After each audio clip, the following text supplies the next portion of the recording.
Funding for This Is Nashville comes from you, our listeners, and Music City Prep Clinic, Nashville-based provider for PrEP and offering comprehensive sexual health services in an environment designed to be safe, professional, and shame-free. Learn more at musiccityprep.org. I'm Khalil Ekolona, and this is Nashville. Tucked away on a side street in the rapidly changing Wedwood, Houston neighborhood sits the gallery space Julia Martin has called home for over 10 years. As an artist, Julia loves faces, the human figure, and oils. Introspective, searching, and color and light drenched are just some of the words that have been used to describe her work. We're happy to have her here in the studio to talk with us. Julia Martin, welcome to This Is Nashville. Thank you, Khalil. I'm incredibly happy to be here. So happy to have you here with us. So I do want to start with this. What's your big thought at the moment? What's been the prevailing thought that's been on your head? What'd you wake up with? Oh, goodness. Actually, it's sort of been a mantra. I literally in the last 48 hours had lunch with a dear friend of mine. I've been really frustrated with Wedgwood, Houston, because it's so under construction, and I'm right smack in the middle of all of it. So there's been a lot of a rainbow of emotions surrounding that situation. Okay. And some resentment I will definitely own. But this phrase, my friend Chris Kuhn, who's a staple of that neighborhood, the joy of responsibility is like a very poignant mantra to me here lately, and it's completely shifted my attitude, kind of like someone just showed me the flip side of the coin that I've been carrying around for the last 6 months. Had change your attitude in what ways? Just instead of every morning when I wake up, I take my dog Tuffy for a walk, and it's just machines and filth and trash everywhere. And I mean, it's really hard. As I pick up pieces of trash first thing in the morning, it's like a tidal wave of anger and resentment and frustration.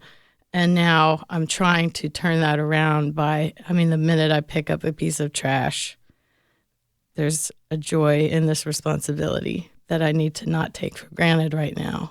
It's a privilege. It's a privilege that I'm guilty of taking for granted far more than I'd like to admit. I think we all fit into that category at some point in time, right? Yeah. So, you're about to celebrate the 11th year of the Julia Martin Gallery. Yep. You didn't really initially go into looking to open a gallery. It kind of found you, right? Tell me what happened there. Yeah, the timing was just so witchily perfect. My friend Lonnie, who owns that building, kind of built in this front porch glassed-in gallery, and he was treating it like a literal pop-up. So we still, 11, 12 years later, still refer to it as the pop-up. It's technically part of JMG, but I've kind of started to rebrand it as its own entity.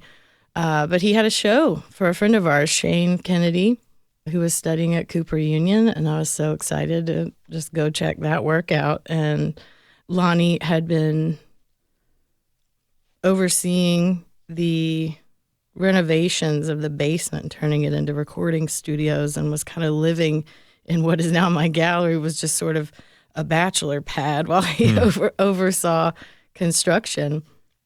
And he just spirited me in during the opening and was, do I know anybody that might want to rent it and use it as a non-residential business space or opportunity?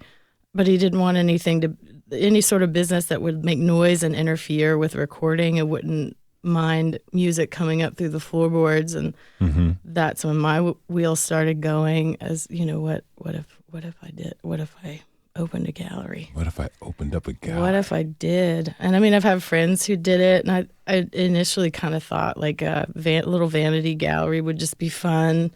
Who knows how long it'll last? And it's just snowballed and taken on a crazy life of its own. All right, so take me back to the first show at JMG. What was on the walls? I was mine. I mean, I opened it with my own work. I So when Lonnie and I made it, we decided that was a deal. We were going to roll the dice on it. I had about 3 months, and I just dove in. I had the luxury of the time at that point to come up with a body of work. I had started a handful of paintings, and it was really wonderful to have the opportunity, because I think I had not had a show in quite a while at that point. I'd been working in the movie business. I finished 18 paintings and opened the gallery, and 48 hours later, I had no paintings left. Wow. They were still on the wall, but they were all sold. I had no inventory left. So it was kind of, it was a really great problem to have, but also really terrifying. Because you got this gallery and you got to fill it up. Once all your stuff gets packaged and shipped off, who was the next artist you showed? Exactly. And I don't paint very quickly. So it's, it was like, figure it out. So I started reaching out to artists that I had shown with in the past outside of Nashville. I used to show a lot in Birmingham, Alabama, and there's a few artists down there that I really adored.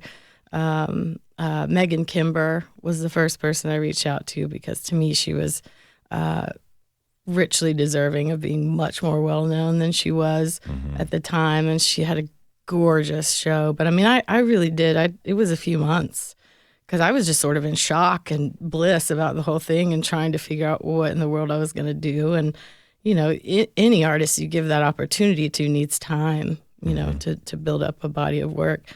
So it was a few months later that Megan did a gorgeous show. And another Birmingham artist was Marilee Chalice. I still work with her and do a show for her every couple of years. What's it like to get the momentum going on the gallery and get word out that, hey, there's this new gallery in town, art enthusiasts, check it out? Well, when I opened, I've been involved in this scene since I was 19. I'm 47 now. So yeah, at the time, like I've been a part of this scene, for decades, and had a really, a good following and a good reputation. So I definitely think that's part of it. But a huge factor was Nashville Arts Magazine was a richly beloved publication that really supported every aspect of every creative endeavor in Nashville. And the man at the helm, Paul Polycarpou, just became a really good friend and a really big cheerleader of mine, and was so supportive. And I think that I felt a lot of support right out of the gate. I feel very lucky in that way. I think I didn't really do much of anything outside of social media, and I had cultivated a mailing list, like an email list of, a few hundred people over the course of the years that I had been showing. And send that out to them, and then people come and check you out. Exactly. Now, one thing you do, you really get a kick and you get a kick out of this, and you like to give artists their first show experience so they can become more gallery ready, so to speak. And this leads to them moving on to other galleries. Was being a springboard gallery part of the plan? Well, there was no plan, Khalil. There was no plan. So hey, the doors are open, we're selling art, we're going to make it happen. I'm a surfer, baby. Yeah. I've just sort of ridden the wave of it, I don't... I welcome that opportunity. I think historically that's not been galleries are not eager to own that title of being a springboard. That's been my experience anyway. But I personally have learned to really embrace it. Like I think it's such a vital part of any creative community, and it's a job, a part of that job that I really, really hold. It's inspiring to me. It's important to me. It's hard, and I don't it's not every single show I'm trying to give someone their first show, but when I see someone's work that excites me, I want to lift it up, and it may not excite anybody else. It's everyone's taste is so unique, and every eye is different. To each their own. Nobody's right, nobody's wrong. I have this platform, and I really enjoy lifting up young artists when I can. And the way I see it is something really special about being known as a place that gives people their start.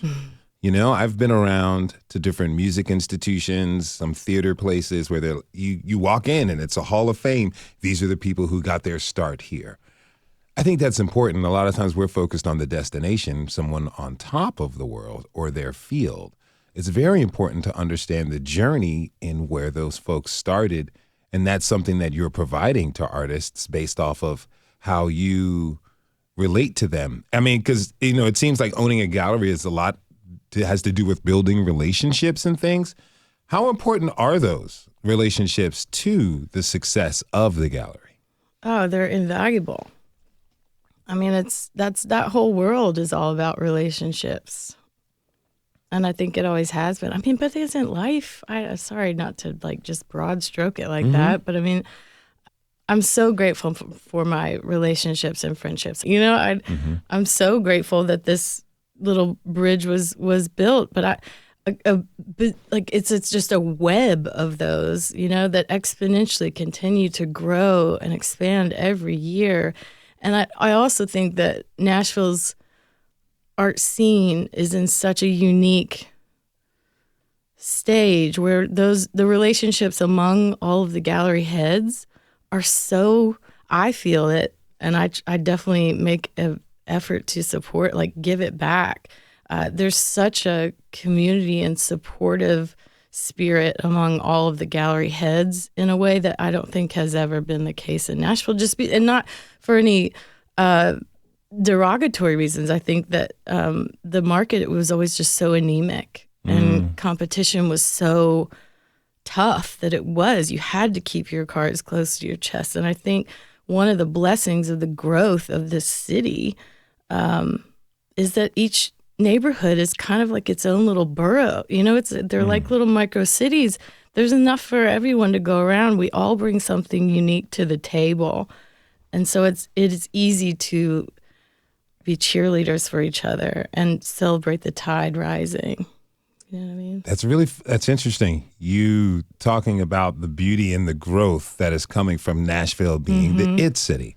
Often on This Is Nashville, the conversations we have, people are accepting of it, not necessarily very happy about the process, but what it's done for the arts community, you're saying, has helped it grow and helped provide more for everyone in the scene. I mean, I do believe that, and I hope that I'm not wrong. I mean, I think I see it. I think everybody's felt it. It's maybe not, we don't feel it all the time, you know, we're all affected by the economy and many other, the politics of what you know, is happening now. I just, nobody knows what's coming. So everything's a little kind of warbly right now, unsteady, but I think ultimately I feel supported. I'm able to get by, though I don't have a ton of overhead because of the choices that I've made about the way that I'm living, you know? Yeah. You made another choice that your gallery is known for, having some really amazing and surprising musical acts and performances right there on the front porch. Tell me, what were some of the more memorable moments at the live sessions at 444? Are you kidding me? I mean, it just happened this year. I still can't believe it. It was like a waking dream to have the Silver Jews play on my front porch, which, I mean, I've been a fan of that band for many decades. And I have friends that have played in that band, have been members, and, you know, that it's sort of like a rotating cast of musicians behind David Berman, a good buddy of mine that passed away. I had a show. I had wanted to do some sort of collaborative something with Surface Noise in Louisville, Kentucky. That's a really amazing little record shop with a gallery owned by Brett Ralph, who's a mutual friend of my friend David Berman, who passed away back in 2019. And, you know, it obviously got put off for 5 years because we lost our friend. And when that anniversary came around, think Brett had the idea to sort of just do he likes to do these monochromatic exhibitions. Oh, wow. What color did he choose? Well, we chose purple, which is really obvious because David, his last record that he put out into the world was with a band he formed called Purple Mountains. And we called it Purple Rain, but REIGN instead of REIN. Which I know David would have loved and gotten a kick out of. So we invited, it was half Kentucky artists, half Nashville artists, or I should say half Louisville artists and half Nashville artists. And we all came together, had this really wonderful group show. And since we both of our businesses and we're both just, really into the very similar genres of music, and oh God, we just planned this really gorgeous show, kind of marrying, I think it was like 3 and 3. And one of those Nashville acts was going to be Cassie, who is David's widow. And God, she's just really becoming such a phenomenal musician in her own right. But she sprung it on me the night before that she had gotten basically every member, well, I shouldn't say every member that's ever played, but most of the band members who have ever been considered part of Silver Jews came together with her, and they sang, I did an absolutely mind-blowing set. And Will Oldham, who's,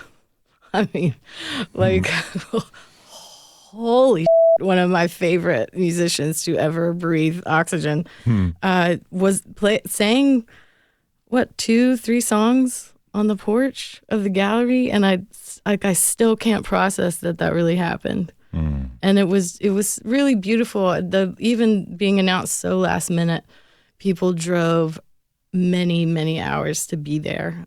It was a crowd of true blue fans who really appreciated the moment.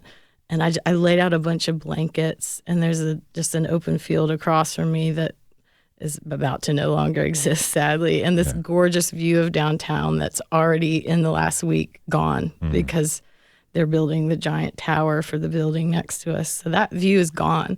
That experience can never happen again. So everyone that was there got to experience like the last hurrah of the pure magic that can happen, and hopefully in the future we're going to find new ways and new aspects of magic. But I don't know that anything could ever hold a candle to that moment. Sounds wonderful. It was really amazing. All right, we're going to take a short break. When we come back, we'll continue our conversation with Julia Martin, artist and gallery owner. We'll learn more about the gallery and her path to becoming an artist. Stay with us. This is Nashville.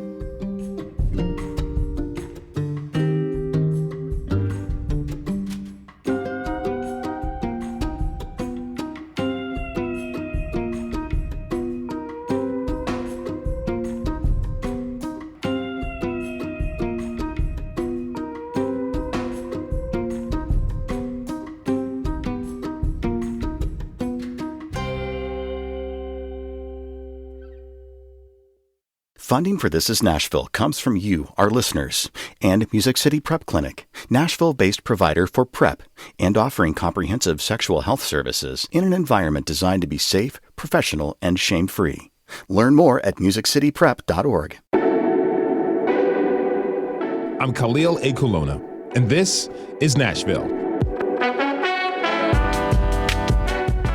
My guest is Julia Martin, who is also the owner of the Julia Martin Gallery in the Wedgwood, Houston area of Nashville. She's a renowned artist and gallery owner, and that path started somewhere. We're going to find out about this, but first I want to continue a little bit of our conversation in the previous segment about her gallery. Julia, thank you again for being here. Thanks for having me. Okay, so in 2017, there was a lot of conversation in the country around the resurgence of white supremacist organizations removing Confederate monuments and flying the Confederate flag. You invited Noah Saterstrom to have his first solo show at your gallery. Tell me, what was the subject of it? The subject matter, I want to start by saying Noah rapidly became one of my very favorite oil painters. From the second I saw his work, I was very excited.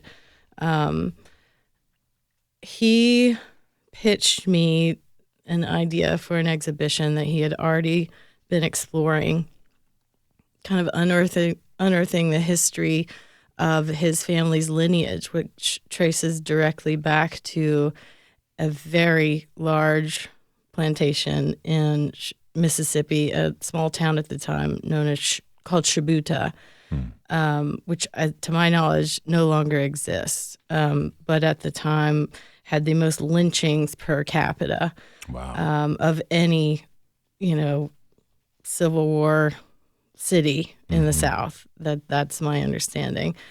So it was a really,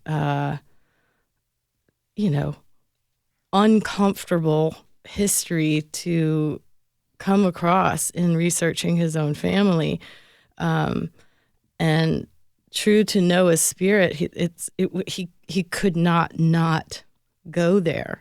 He's just incredibly intelligent. Two, he's incredibly compassionate, and he's a historian. I mean, he just absorbs knowledge, and is so fearless about talking about really uncomfortable things, which I can't imagine much more uncomfortable things for anyone. I mean, I've grown up in the South.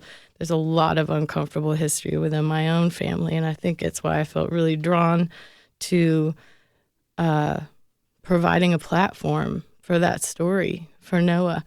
And he unearthed a lot of documents. There's letters, some photographs, and then just verbal stories that he was able to sort of access through family and asking questions, I think, and just interviewing family. And he made a really incredibly important body of work that he just went there in his own mind in imagining some of these scenarios and these incredible abstract compositions, trying to illustrate the feeling of dealing with those stories and occupying, living in that history and kind of owning that part of his lineage. Noah was in a group show. I used to do these bevy exhibitions every summer where I would open for submissions and curate a show out of what submissions I had accepted. So it was always a real wild card exhibition. And I believe that is how Noah and I officially met. And oil painters you sort of speak a secondhand language right out the gate. It's like guitar players or drummers or whatever. And we really love figure painting. I mean, it's sort of an addiction for some of us. And my friend Sam Dunson, who's been one of my favorite painters for many decades, he came to an exhibition at the gallery and I just remember being in my kitchen at the gallery, just the three of us, and being like so thrilled to be introducing those two, because I know that they both love oil and the figure and narrative painting in the same way that I do, but in their own unique ways. It was just a really cool introduction. And then I started showing Sam some pictures of a couple of the initial pieces from that body of work that Noah was just beginning to work on. And there was one painting in particular I was just so obsessed with. That's it's a rendering of the sort of essentially the matriarch of the plantation. You can see the plantation way in the background down a long dirt road, and it's this, there's a topless woman nursing two puppies, and there's a obvious enslaved woman tending to a young little fancy little white boy, in the background to the left. And the story is that this matriarch, as they left, they had to flee, in the middle of the war. They were given shelter, and I'm not sure where exactly, but at slave quarters, essentially in some sort of place along the road. I really don't know the details of that story, but I know that she was pregnant. Her breasts became engorged, which can become very life-threatening. And one of the enslaved women knew that because she had saved other women's lives out of, desperation, discovered puppies can help move that milk along, which is such a fascinating story within itself. And then also so complex in so many ways. Yeah. And the story behind it was just like, I mean, if all the pieces were as heavy as what you're describing, what was the impact? What kind of impact did the show have on the community and the people who saw it? Sir. I mean, it was life-changing. In that conversation, which is so hard to describe, a lot of information just started to bubble up. And after that conversation, it was clear to me that there was no longer a way that show was going to feel complete without inviting Sam, who is, to be clear, Noah is a white man, is a white painter. Sam is a black man and a black painter. Noah's lineage traces back to a plantation that enslaved hundreds of black people. Sam Dunson's lineage traces directly back to the Civil War. This is a really important point to make. So, because this was such it's almost embarrassing to me that this realization only came from this exhibition.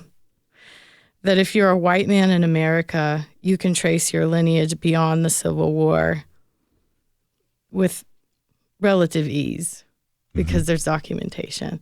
If you're a black man in America, your tracing of your lineage comes to a screeching halt at the Civil War for obvious reasons. That is such a devastating realization. And in looking at these two men communicate so vulnerably and intensely and productively and eloquently, they both are so smart, much smarter than I am. And they both taught me and the entire community so much with the willingness to be vulnerable. And Sam made a piece that answered that painting, that when he delivered it to the gallery, it was just the two of us there.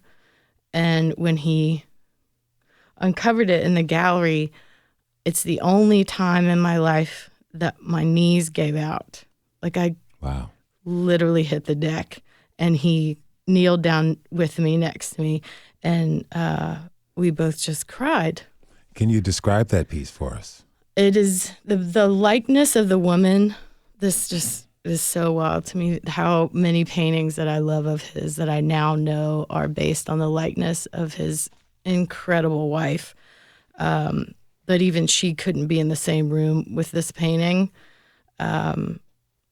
because the likeness is her face on basically a nude enslaved woman on all fours, crawling on the ground, being ridden by a white woman in a very fancy antebellum dress with a riding crop with a heart-shaped end, with this plantation house in the background, and then two vignettes on either side, one of which I cannot even bring myself to describe because it's so gut-wrenching. I will send you images. Yeah. Can we see these images online on your website? Oh, absolutely. Well, I can send them to you. Okay. I'm more than happy to put them up after this discussion. We'll make sure that we have them on today's episode web post at thisisnashville.org. Absolutely. They're so important. And they're I mean, even Noah said to me recently, like this experience of showing this work, and I can't speak for either of them. I can only speak for myself, in that it forged something in me, and it definitely forged a bond with those two human beings forever. And it is one of, like, if I died tomorrow, to me, it's one of the most important discussions and exhibitions that have ever happened. I'm getting emotional about it. Like, it's so important to me. And I can't imagine many. I think I have the luxury because I'm an artist. I guess maybe I'm a little more punk rock with the programming or something. I don't know. Like, no one can tell me what I'm allowed to show or not show. And I can't imagine many galleries having the balls, frankly, to show that work. And I think it is so important to be fearless in addressing and presenting and lifting up subject matter that has the possibility of actually affecting hearts and minds. If you're just tuning in, this is Nashville, and I'm your host, Khalil A. Colonna. We're talking with Julia Martin, who runs and owns the Julia Martin Gallery in Nashville. Tell me about that sense of fearlessness and where it came from as an artist for yourself, because, you went to Father Ryan, discovered your love of art there. You had some experiences. You kind of went to art school shut down. You went to MTSU, realized that wasn't for you, and really put a lot on yourself as an artist to exist in this world as someone who creates for others to share and interpret and guide them through their lives. That spirit that you just talked about, having these works affect you, helping you understand not only the experience of two people, two artists, but part of the human experience. Where did that essence come through as you came to understand and master your craft? Jesus, Khalil. It's a question that just popped in my head. Good Lord, man. I don't really know how to even answer that. That's such a beautifully served up question, and I don't want to drop that ball. I think that I know that painting has been a lifeline for me in a way that nothing else ever was. I know that, I have often bucked the rules, and there's a lot of things about how I came up that, it's like survival mode takes over, and that's a lot of, I think, what happens when I am able to get into the flow and work.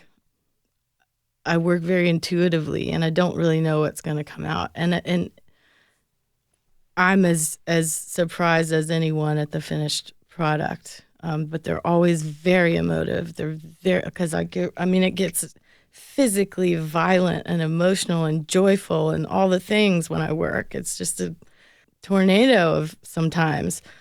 And I think that the galleries, it never had any hope of being anything different from that, at least in the way that I run it. It's run very intuitively. It's run very much as a product of back to relationships, my relationships. I meet people that inspire me. I see work that inspires me, and I want to get it in front of people, especially if it has the power to change hearts and minds. I think that art has that ability more than anything.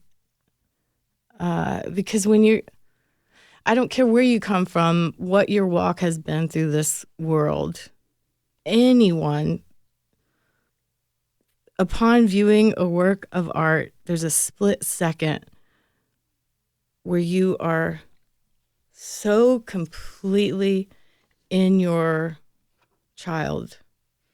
Do you know what I mean? Your heart and your mind are just, for a snapshot, are just open. Yeah. And observing And if there's so much that can get in, and I want to make sure that what's getting in is helping us all be better and do better and strive for beauty. And a lot of times it takes you got to rattle people's cages, a little bit. Let's take one last break. When we come back, we'll talk about Julia Martin's own work and learn about the source of her inspiration. Stay with us. This is Nashville.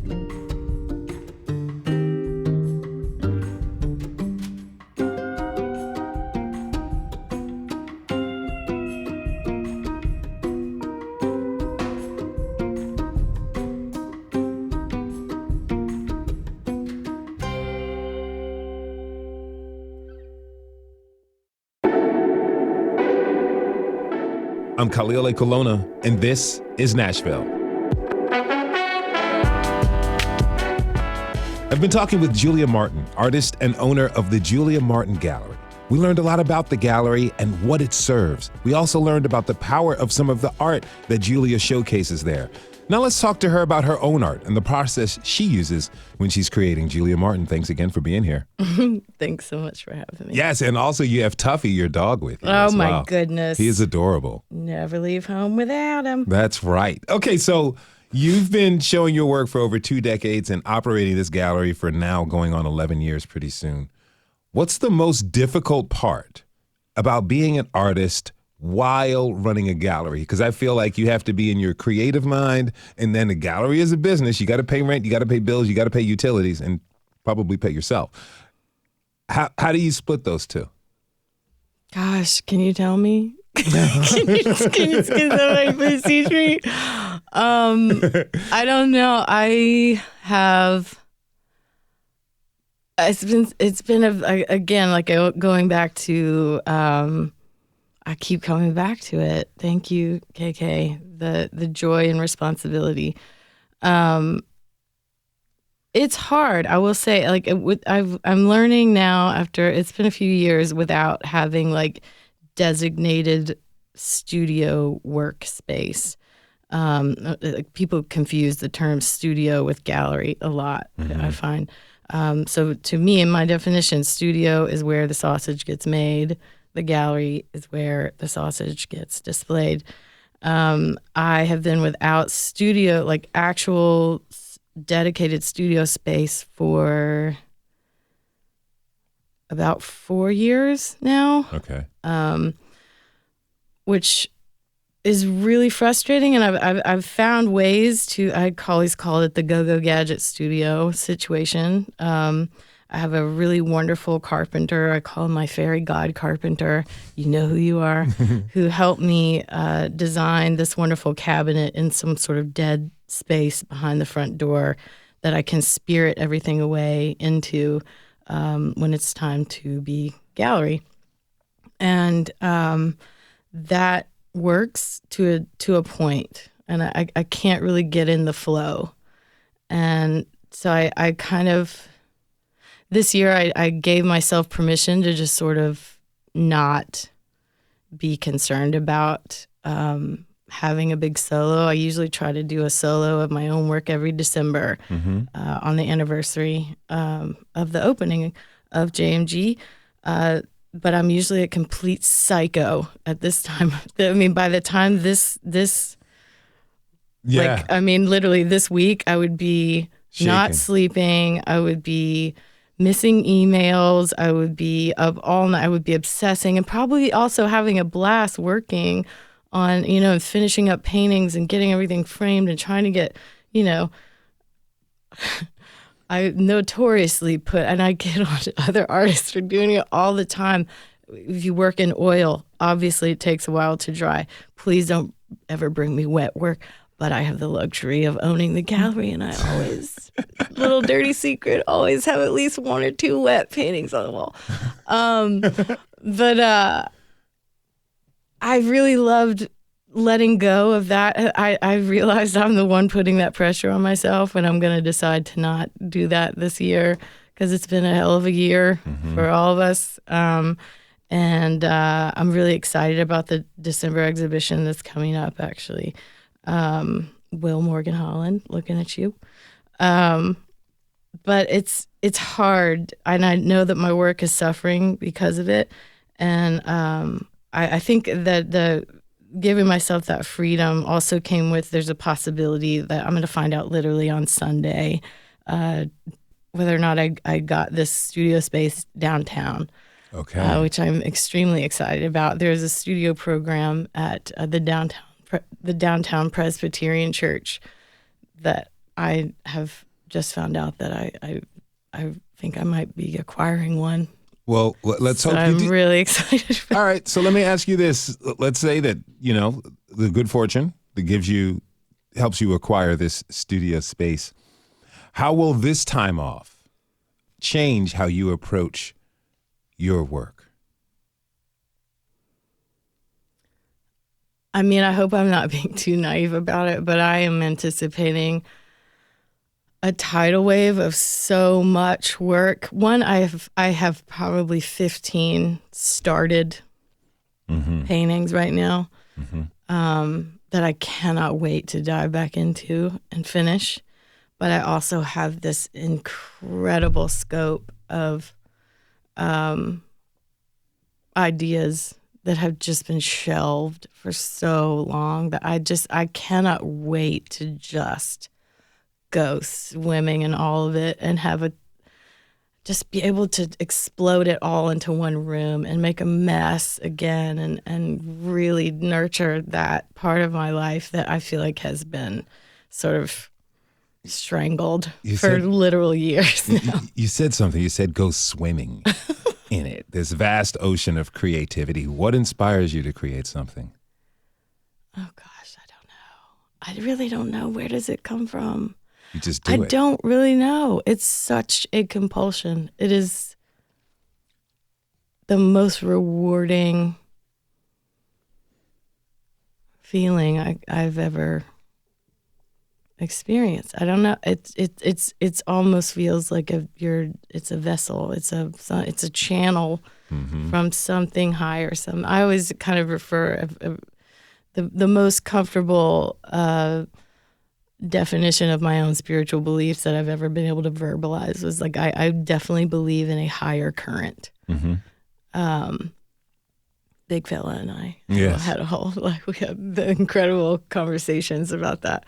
We call it the tap into the but I deeply believe in a higher current, and I feel like painting there's somehow it's almost like a tornadic sort of a funnel that opens, I think, to some higher energy.